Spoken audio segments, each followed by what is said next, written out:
Hashize imyaka igera kuri 5 ubutegetsi bwa Leta Zunze Ubumwe za Amerika bugerageza guhagarika TikTok muri Leta Zunze Ubumwe za Amerika, gusa bikarangira umugambi uburijwemo. Impamvu nyamukuru guverinoma ya Leta Zunze Ubumwe za Amerika yashingiragaho mu gufata icyemezo cyo guhagarika TikTok muri Leta Zunze Ubumwe za Amerika n'umutekano w'amakuru y'abanyamerika bakoresha urukuta rwa TikTok. Nk'uko twabibonye mu kiganiro cyacu cyatambutse, Leta Zunze Ubumwe za Amerika zishinja icyicaro gikuru cya TikTok cyitwa ByteDance gutanga amakuru y'abanyamerika bakoresha TikTok iyaha Ubushinwa. Mbere yo kureba byerekeza, reka tubanze tumenye biva. Iki kiganiro cyitwa isoko y'ubuvumbuzi, naho ngiye ukibagezaho ntwatse nyumva Olivier. Ndabashima mwese mwemeye guhitamo kubana natwe muri kiganiro. Mbahaye ikaze. Mu mwaka wa 2016 nibwo umubyeyi wa TikTok ByteDance yamuritse application yiswe Douyin mu gufasha abashinwa gusangizanya amashusho. Nyuma yaho ikora version nshya ikora kimwe na Douyin yitwa TikTok. Gusa TikTok iza ari gukoreshwa n'ibindi bihugu bitari mu Bushinwa, mu gihe Douyin yo yari igenewe abashinwa gusa. Mu kwezi kwa 11 ku mwaka wa 2017 nibwo ByteDance yatanze miliyari imwe y'amadolari kuri company ya application yitwa Musical.ly.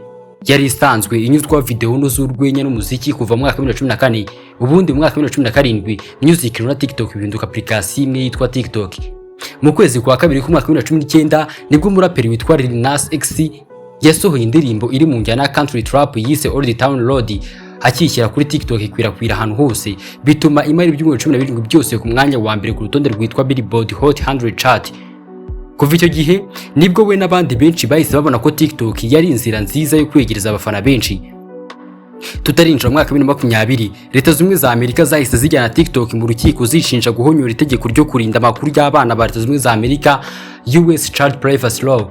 Birangira TikTok yemeye icyaha, itanga miliyoni 5.7 nk'igiciro cy'ihazabu. Mu kwezi kwa 9 ku mwaka wa 2019 nibwo abanyapolitike batanze impuruza zivuga ku ruhare TikTok y'Ubushinwa ikomeje kugera ku bene igihugu ba Leta Zunze Ubumwe za Amerika mu birebana n'umutekano w'amakuru y'abanyamerika, maze ubundi iperereza ryimbitse kuri izo mpuruza ritangira mu kwezi kwa 9 ku mwaka wa 2019. Mu kwezi kwa 12 ku mwaka wa 2019 mu nyubako y'ibyicaro bikuru bya gisirikare cya Leta Zunze Ubumwe za Amerika yitwa Pentagon havuye itegeko ryategekaga buri musirikare wese wa Leta Zunze Ubumwe za Amerika gusiba application ya TikTok muri igikoresho cye cyari cyo cyose cy'ikoranabuhanga, kuva kuri mudasobwa ye kugeza kuri telefone ngendanwa.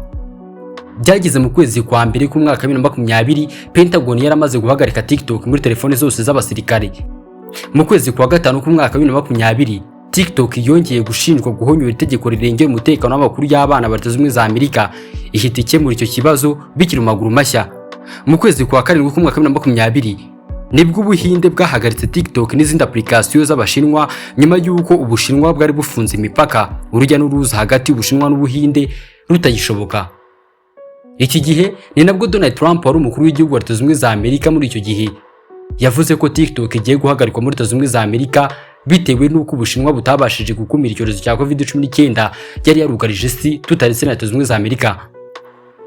Ku itariki 14 z'ukwezi kwa 8 ku mwaka wa 2020 nibwo Donald Trump yahaye ByteDance igihe kingana iminsi 90 cyo kuba igurisha TikTok kuri company y'abanyamerika yitwa Oracle. Gusa ibi ntabwo byagize icyo bitanga. Mu kwezi kwa 11 ku mwaka wa 2020 nibwo Joe Biden yari amaze gutorerwa kuba umukuru w'igihugu wa Leta Zunze Ubumwe za Amerika. Iki gihe umugambi wa Donald Trump wo guhagarika TikTok wari usa nk'uri kuva mu biganza bye, kugeza Joe Biden agiye muri White House ku itariki 20 z'ukwezi kwa mbere mu mwaka wa 2021. Aba ari gusigarana ijambo kuri TikTok. Mu kwezi kwa kabiri ku mwaka wa 2021 nibwo umukuru w'igihugu wa Leta Zunze Ubumwe za Amerika mushya Joe Biden yasubitse umugambi wa Donald Trump wo guhagarika TikTok muri Leta Zunze Ubumwe za Amerika. Mu kwezi kwa 9 ku mwaka wa 2021 nibwo TikTok yatangaje ko iri gukoreshwa n'abarenga miliyari 1 buri kwezi. Mu kwezi kwa 12 ku mwaka wa 2021 igitangazamakuru cyitwa Wall Street Journal cyatangaje ko uburyo TikTok ikwirakwizamo amavideo bishobora gutuma ingimbi n'abangavu bo muri Leta Zunze Ubumwe za Amerika babona amavideo yangiza imitekerereze n'imigirire yabo, harimo video zangiza uburyo bw'imirire yabo mu gushaka kongera cyangwa se kugabanya ibiro byabo. Mu kwezi kwa kabiri ku mwaka wa 2022 TikTok yahise ishyira hanze itangazo ryarimo ingamba nshya zo guca intege abakwirakwizaga video z'uburiganya n'abashyiragaho video ziteza ibibazo by'imirire. Mu kwezi kwa 4 ku mwaka wa 2022 nibwo TikTok yaciye agahigo ko kuba application yari imaze kudownloadingwa n'abantu benshi ku isi, agahigo Instagram yari imaze y'igihe. Nyuma y'amezi abiri mu kwezi kwa gatandatu k'umwaka wa 2022 nibwo ikigo cy'itangazamakuru rikora muri Leta Zunze Ubumwe za Amerika cyitwa BuzzFeed cyatangaje ko abakozi ba ByteDance ikorera mu Bushinwa bagiye bakoresha amakuru y'ibanga y'abakoreshaga TikTok bo muri Leta Zunze Ubumwe za Amerika. Ibi iki gitangazamakuru cyabitangaje kigendeye ku majwi y'ibanga y'inama 80 za kampani ya TikTok yashyizwe hanze. Mu kwezi kwa 12 k'umwaka wa 2022 umuyobozi wa FBI Christopher Wray yashyizeho gahunda yo kugenzura umutekano w'imbere mu gihugu wibandaga kuri TikTok. Atanga imbuzi avuga ko Ubushinwa bushobora kugena imikorere ya TikTok. Nyuma yaho ByteDance yatangaje ko yirukanye abakozi 4 batanze amakuru y'ibanga ku banyamakuru b'igitangazamakuru cya BuzzFeed. Mu kwezi kwa kabiri k'umwaka wa 2023 ingoro y'umukuru w'igihugu cya Leta Zunze Ubumwe za Amerika White House yahaye iminsi 30 ibigo bya leta yo kuba abakozi babyo bose bamaze gusiba TikTok muri telefoni ngendanwa zabo.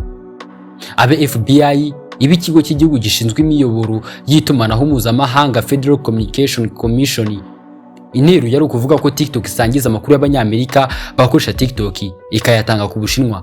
Mu kwezi kwa gatatu k'umwaka wa 2023 nibwo abashyira amategeko muri Leta Zunze Ubumwe za Amerika bahasi ibibazo CEO wa TikTok Shu Zishu mu mwiherero wamaze amasaha 6 aho uyu munya Singapore yagerageje kumvikanisha ko TikTok ya ByteDance gusa ko nahihuriye n'Ubushinwa. Mu kwezi kwa gatatu k'umwaka wa 2024 Leta Zunze Ubumwe za Amerika zahitishijemo ByteDance kugurisha TikTok kuri kampani yo muri Amerika cyangwa se igahagarikwa gukoreshezwa muri Leta Zunze Ubumwe za Amerika.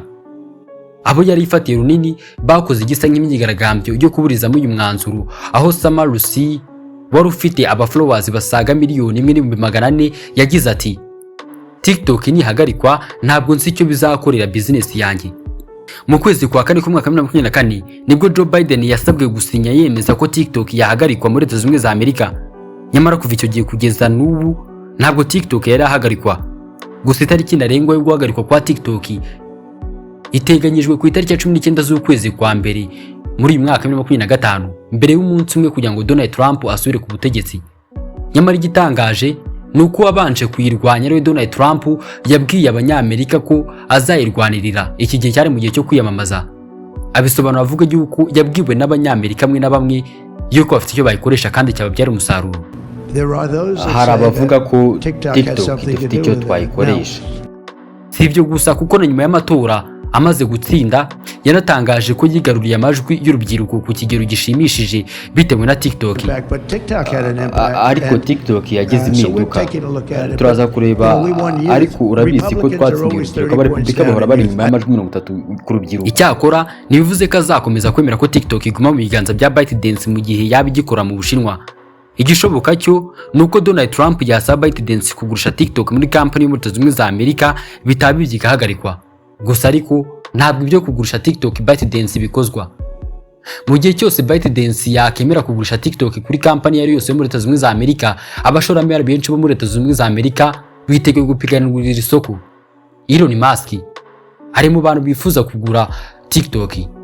Ntabwo ari we gusa kuko n'ikimenya bose Mr Beast yatangaje ko yiteguye kugura TikTok. Ati TikTok irakenewe cyane muri Amerika. Tubafitiye ubusabe turashaka kugura iyo platform. Amerika ikwiriye TikTok.